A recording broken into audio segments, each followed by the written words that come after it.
In the early 2000s, the world was captivated by the extraordinary story of James Leininger, a young boy whose life seemed to hold clues to a past shrouded in mystery and intrigue. What made James's tale so compelling was not just its strangeness but the undeniable evidence that seemed to support his claims of a past life. James was just a typical toddler living with his parents in Louisiana when he began to exhibit unusual behavior. He would have vivid nightmares, thrashing in his sleep and screaming about being trapped in a crashing airplane. Concerned, his parents, Bruce and Andrea Leininger, sought the help of child psychologist Carol Bowman, who specialized in cases of children who claimed to remember past lives. What Bowman uncovered was nothing short of astonishing. Through a series of therapy sessions, James began to reveal details about a previous life that he could not possibly have known.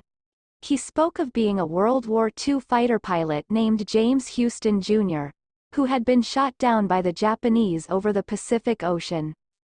As James recounted more and more details, his parents were stunned by the accuracy of his descriptions.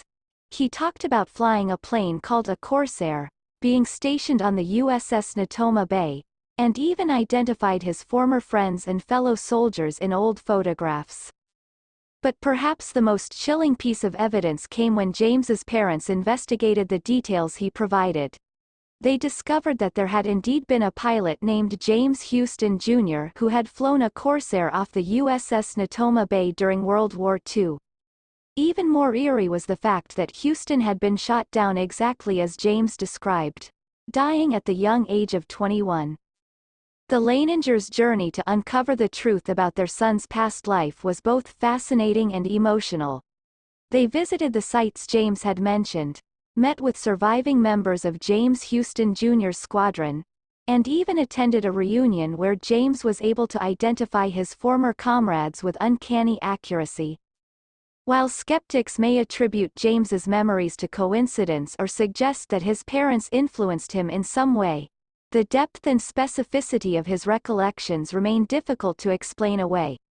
His case continues to be studied by researchers interested in the possibility of reincarnation and the mysteries of the human mind.